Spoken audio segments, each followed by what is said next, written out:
ओम शांति।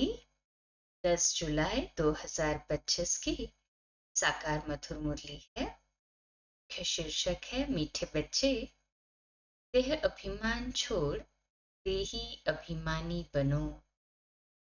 देही अभिमानियों को ही ईश्वरीय संप्रदाय कहा जाता है। देह अभिमान अर्थात शरीर का अभिमान छोड़ना है, और बाबा कहते हैं देही अभिमानी अर्थात देह से ऊपर स्वयं को, देह को चलाने वाली एक चैतन्य शक्ति आत्मा समझने का अभ्यास करना है, तो ईश्वरीय संप्रदाय के कहे जाए। प्रश्न है, तुम बच्चे अभी जो सत्संग करते हो ये दूसरे सत्संगों से निराला है, कैसे? उत्तर, यही एक सत्संग है जिसमें तुम आत्मा और परमात्मा का ज्ञान सुनते हो। यहाँ पढ़ाई होती, एम ऑब्जेक्ट भी सामने। दूसरे सत्संगों में न पढ़ाई होती न कोई एम ऑब्जेक्ट है। ओम शांति। रूहानी बच्चों प्रति रूहानी बाप समझा रहे, रूहानी बच्चे सुन रहे हैं। पहले पहले बाप समझाते हैं, जब भी बैठो तो अपने को आत्मा समझकर बैठो, देह न समझो। देह अभिमानी को आसुरी संप्रदाय कहा जाता है। देही अभिमानियों को ईश्वरीय संप्रदाय कहा जाता है। ईश्वर को देह है नहीं, वह सदैव आत्म अभिमानी है, सुप्रीम आत्मा, सभी आत्माओं का बाप, परम आत्मा अर्थात ऊंचे ते ऊंचा। मनुष्य जब ऊंचे ते ऊंचा भगवान कहते हैं तो बुद्धि में आता है वह निराकार लिंग रूप है। निराकार लिंग की पूजा भी होती है। वह है परमात्मा, यानी सभी आत्माओं से ऊंच है। वह भी आत्मा, परंतु ऊंच आत्मा। वह जन्म मरण में नहीं आते हैं, बाकी सब पुनर्जन्म लेते हैं और सभी है रचना। रचता तो एक ही बाप है। ब्रह्मा विष्णु शंकर भी रचना है ना, वो भी हीरो एक्टर्स है। डायरेक्टर तो शिव बाबा है। मनुष्य सृष्टि भी सारी है रचना। रचता को बाप कहा जाता है। पुरुष को भी रचता कहा जाता है। स्त्री को अडॉप्ट करते हैं, फिर उनसे क्रिएट करते हैं, पालना करते हैं, बस विनाश नहीं करते हैं। और जो धर्म स्थापक होते हैं वह भी क्रिएट करते हैं, फिर उनकी पालना करते। विनाश कोई भी नहीं करते। बेहद का बाप जिसको परम आत्मा कहा जाता है, जैसे आत्मा का रूप बिंदी है, वैसे ही परम पिता परमात्मा का भी रूप बिंदी है। बाकी इतना बड़ा लिंग जो बनाते हैं वह सब भक्ति मार्ग में पूजा के कारण। बिंदी की पूजा कैसे हो सकती? भारत में रुद्र यज्ञ रचते हैं तो मिट्टी का शिवलिंग और सालिग्राम बनाकर फिर उनकी पूजा करते हैं। उनको रुद्र यज्ञ कहा जाता है। वास्तव में असली नाम है राजस्व अश्वमेध अविनाशी रुद्र गीता ज्ञान यज्ञ, जो शास्त्रों में भी लिखा हुआ है। अब बाप बच्चों को कहते हैं अपने को आत्मा समझो, और जो भी सत्संग है उसमें आत्मा या परमात्मा का ज्ञान न कोई में है न दे सकते हैं। वहां तो कोई एम ऑब्जेक्ट होती नहीं। तुम बच्चे तो अभी पढ़ाई पढ़ रहे हो, पढ़ रहे हैं ना सभी? कहे हाँ जी बाबा। तुम जानते हो आत्मा शरीर में प्रवेश करती। आत्मा अविनाशी है, शरीर विनाशी है। शरीर द्वारा पार्ट बजाती है। आत्मा तो अशरीरी है ना। कहते भी आए हैं, निर्वस्त्र आए हैं और ऐसे ही जाना है। शरीर धारण किया, फिर शरीर छोड़कर ऐसे ही जाना है। ये बाप तुम बच्चों को ही बैठ समझाते हैं। ये भी बच्चे जानते हैं भारत में सतयुग था तो देवी देवताओं का राज्य था, एक ही धर्म था। ये भी भारतवासी नहीं जानते हैं। बाप को जिसने नहीं जाना उसने कुछ नहीं जाना। प्राचीन ऋषि मुनि भी कहते थे, हम रचता और रचना को नहीं जानते हैं। रचयिता है बेहद का बाप, वही रचना के आदि मध्य अंत को जानते हैं। आदि कहा जाता है शुरू को, मध्य बीच को। आदि है सतयुग जिसको दिन कहा जाता है। फिर मध्य से अंत तक है रात। दिन है सतयुग त्रेता, स्वर्ग है वंडर ऑफ वर्ल्ड। भारत ही स्वर्ग था जिसमें लक्ष्मी नारायण राज्य करते थे। ये भारतवासी नहीं जानते हैं। बाप अभी स्वर्ग की स्थापना कर रहे हैं। तो बाबा के साथ जुड़े हैं ना सेवाओं में? नहीं, हाँ जी बाबा। बाप कहते हैं तुम अपने को आत्मा समझो। हम फर्स्ट क्लास आत्मा हैं। इस समय मनुष्य मात्र सब देह अभिमानी। बाप आत्म अभिमानी बनाते हैं। आत्मा क्या चीज है ये भी बाप बतलाते हैं। मनुष्य कुछ भी नहीं जानते। कल कहते भी है भ्रुकुटी के बीच चमकता है अजब सितारा, परंतु वह क्या है, कैसे उसमें पार्ट भरा हुआ है, वह कुछ भी नहीं जानते। कि तुमको बाप ने समझाया है। तुम भारतवासियों को 84 जन्मों का पाठ बजाना होता है। भारत ही ऊंच खंड है। जो भी मनुष्य मात्र है उनका ये तीर्थ है। सर्व की सदगति करने बाप यहाँ आते हैं। रावण राज्य से लिबरेट कर गाइड बन ले जाते हैं। मनुष्य तो ऐसे ही कह देते हैं, अर्थ कुछ भी नहीं जानते। भारत में पहले देवी देवता थे, उन्हों को ही फिर पुनर्जन्म लेना पड़ता है। भारतवासी ही सुदेवता, फिर क्षत्रिय, वैश्य, शूद्र बनते, पुनर्जन्म लेते हैं। इस नॉलेज को पूरी रीति समझने में 7 रोज लगते हैं। पतित बुद्धि को पावन बनाना है। कि लक्ष्मी नारायण पावन दुनिया में राज्य करते थे ना? कहे हाँ जी बाबा। उन्हों का ही राज्य भारत में था तो और कोई धर्म नहीं था, एक ही राज्य था। भारत कितना सॉल्वेंट था। हीरे जवाहरातों के महल थे। फिर रावण राज्य में पुजारी बने हैं। फिर भक्ति मार्ग में ये मंदिर आदि बनाए हैं। सोमनाथ का मंदिर था ना, एक मंदिर तो नहीं होगा। यहाँ भी शिव के मंदिर में इतने तो हीरे जवाहरात थे जो मोहम्मद गजनवी ऊंट भर कर ले गए। इतने माल थे, ऊंट तो क्या लाखों ऊंट ले आए तो भी भर न सके। सतयुग में सोने हीरे जवाहरातों के अनेक महल थे। मोहम्मद गजनवी तो अभी आया है। द्वापर में भी कितने महल आदि होते हैं। वह फिर अर्थक्वेक में अंदर चले जाते। रावण की कोई सोने की लंका होती नहीं है। रावण राज्य में तो भारत का ये हाल हो जाता है।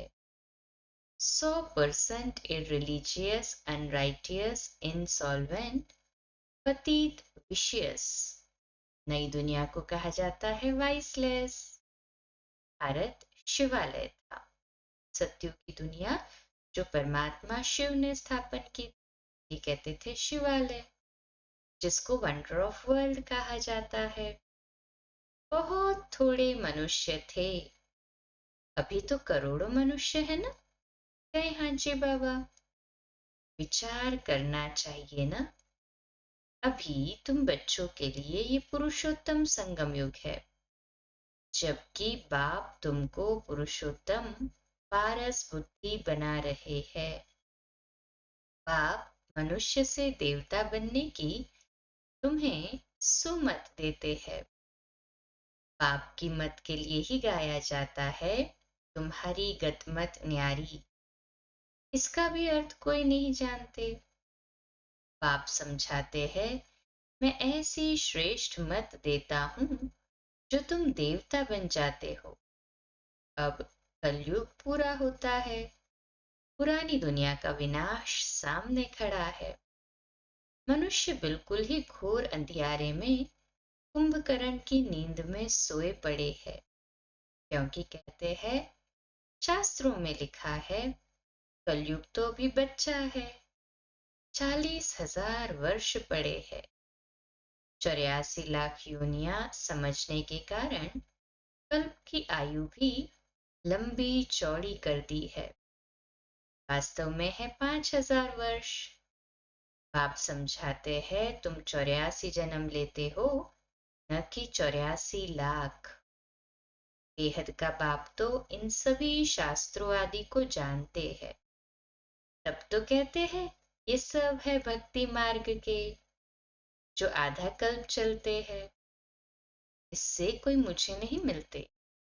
ये भी विचार करने की बात है कि अगर कल्प की आयु लाखों वर्ष दे, फिर तो संख्या बहुत होनी चाहिए, जबकि कृष्ण की संख्या 2000 वर्ष में इतनी हुई है।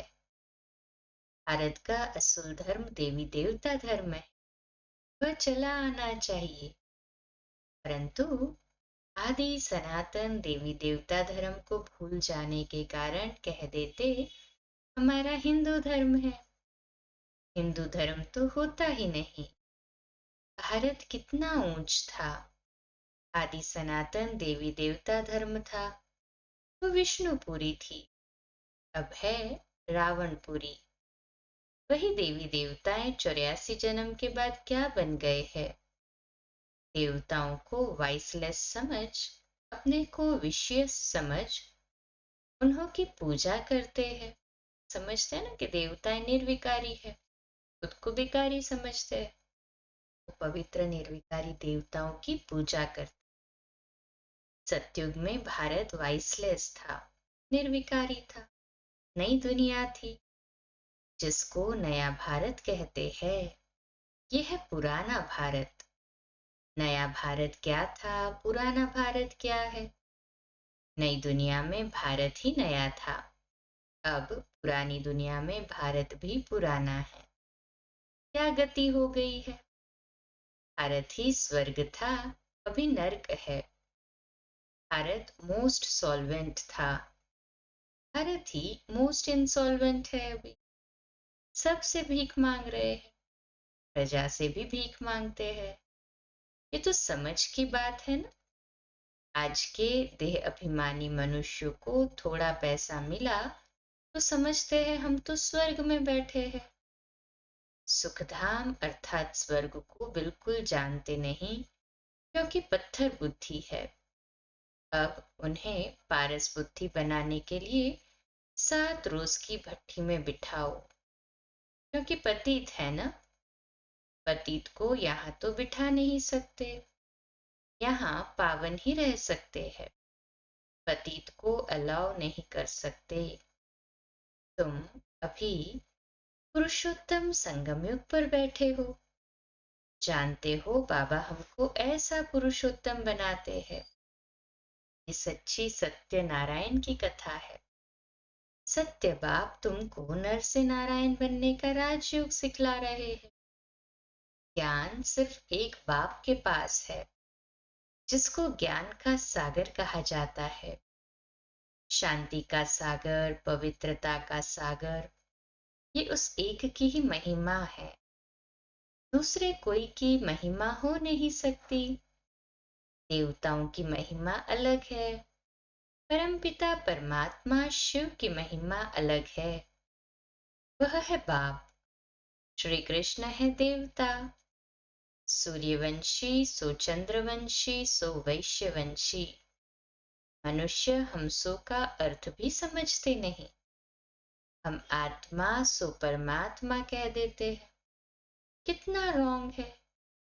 अभी तुम समझाते हो कि भारत की चढ़ती कला और उतरती कला कैसे होती है। यह है ज्ञान, वह सब है भक्ति। सतयुग में सब पावन थे। राजा रानी का राज्य चलता था। वहां वजीर भी नहीं होता है, क्योंकि राजा रानी खुद ही मालिक है। बाप से वर्षा लिया हुआ है। उनमें अकल है। लक्ष्मी नारायण को कोई के राय लेने की दरकार नहीं। वहां वजीर होते नहीं। भारत जैसा पवित्र देश कोई था नहीं। महान पवित्र देश था। नाम ही था स्वर्ग। अभी है नर्क। नर्क से फिर स्वर्ग बाप ही बनाएगा। अच्छा, मीठे मीठे सिकिलते बच्चों प्रति माता पिता बाप दादा का याद प्यार और गुड मॉर्निंग। रूहानी बाप की रूहानी बच्चों को नमस्ते। रूहानी बच्चों की रूहानी बाप दादा को याद प्यार, गुड मॉर्निंग और नमस्ते। वाह बाबा वाह, शुक्रिया बाबा, शुक्रिया। धारणा के लिए मुख्य सार है। पहली पॉइंट, एक बाप की सुमत पर चलकर मनुष्य से देवता बनना है। इस सुहावने संगम युग पर स्वयं को पुरुषोत्तम पारस बुद्धि बनाना है। दूसरी पॉइंट, 7 रोज की भट्टी में बैठ पतित बुद्धि को पावन बुद्धि बनाना है। सत्य बाप से सत्यनारायण की सच्ची कथा सुन नर से नारायण बनना है। आज का मीठा वरदान है, हर खजाने को बाप के डायरेक्शन प्रमाण कार्य में लगाने वाले ऑनेस्ट व ईमानदार भव। आज का सोमान है, मैं ऑनेस्ट व ईमानदार आत्मा हूँ। विश्लेषण, ऑनेस्ट अर्थात ईमानदार उसे कहा जाता है जो बाप के प्राप्त खजानों को बाप के डायरेक्शन बिना किसी भी कार्य में नहीं लगाए। अगर समय, वाणी, कर्म, श्वास व संकल्प परमत या संगदोष में व्यर्थ तरफ गवाते हो, स्वचिंतन के बजाय पर चिंतन करते हो, स्वमान की बजाय किसी भी प्रकार के अभिमान में आते हो, श्रीमत के बदले मनमत के आधार पर चलते हो, तो ऑनेस्ट नहीं कहेंगे। ये सब खजाने विश्व कल्याण के लिए मिले हैं। उसी में ही लगाना, यही है ऑनेस्ट बनना। स्लोगन है, अपोजिशन माया से करनी है, दैवी परिवार से नहीं। अव्यक्त इशारा, संकल्पों की शक्ति जमा कर श्रेष्ठ सेवा के निमित्त बनने का। सभी आत्माएं एक ही बेहद का परिवार है। अपने परिवार की कोई भी आत्मा वरदान से वंचित न रह जाए, ऐसे उमंग उत्साह का श्रेष्ठ संकल्प दिल में सदा रहे। अपनी प्रवृत्तियों में ही बिजी नहीं रहना है। बेहद की स्टेज पर स्थित हो, बेहद की आत्माओं की सेवा का श्रेष्ठ संकल्प करो। यही सफलता का सहज साधन है। अच्छा, कम बोलो, धीरे बोलो, मीठा बोलो, सत्य बोलो, सोच समझकर बोलो। निमित्त भाव, निर्माण भाव, निर्मल वाणी। आज का नया दिन आप सभी को मुबारक हो, मुबारक हो, मुबारक हो। शुभ दिवस। ओम शांति।